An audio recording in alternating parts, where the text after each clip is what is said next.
manipulative na tao.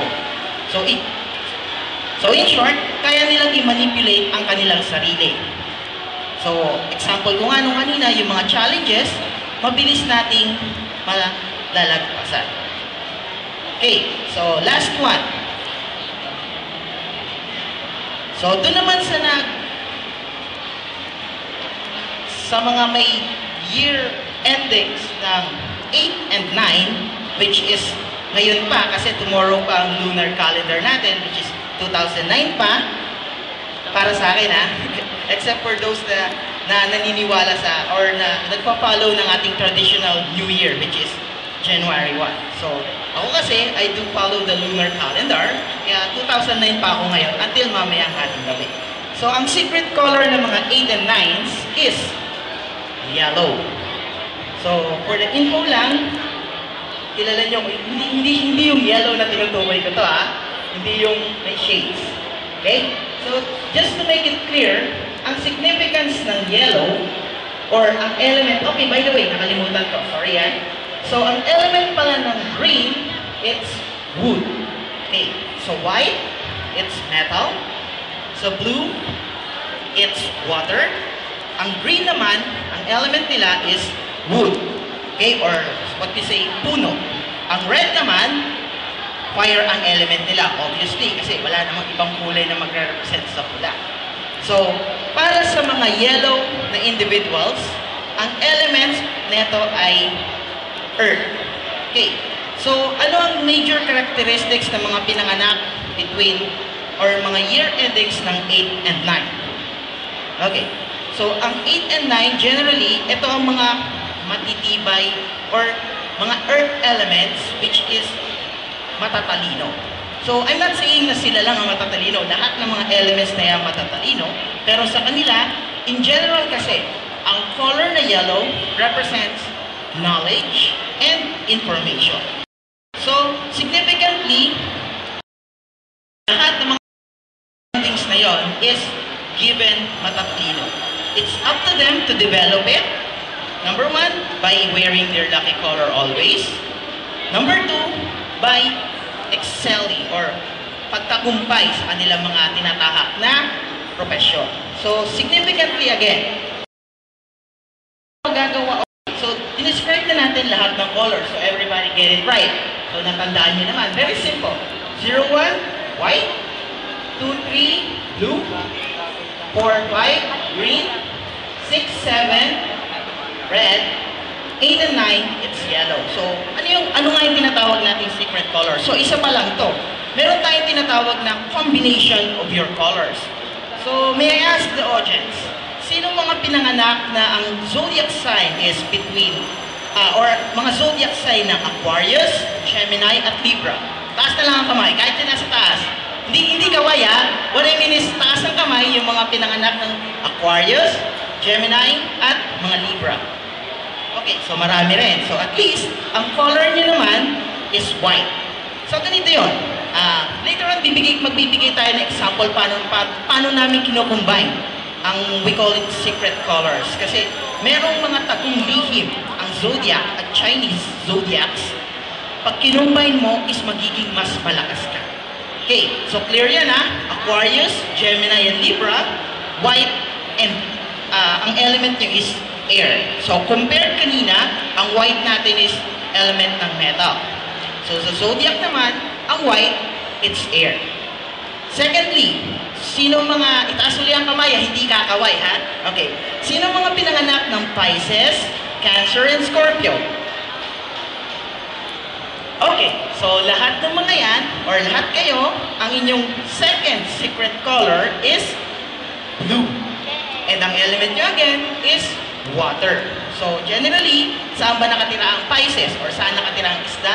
Sa tubig. Generally, ang Cancer or yung crab, nag-i-exist din sa tubig. Yun nga lang, ang Scorpio, kasi kadalasan sa desert nakikita yan. Pero, kabilang sila sa mga arthropods na tinatawag. Okay, hindi ako si Kuya Kim pero bibigay ko lang yung info. Kabilang sila sa mga arthropods, which is, yan yung mga first existing na mga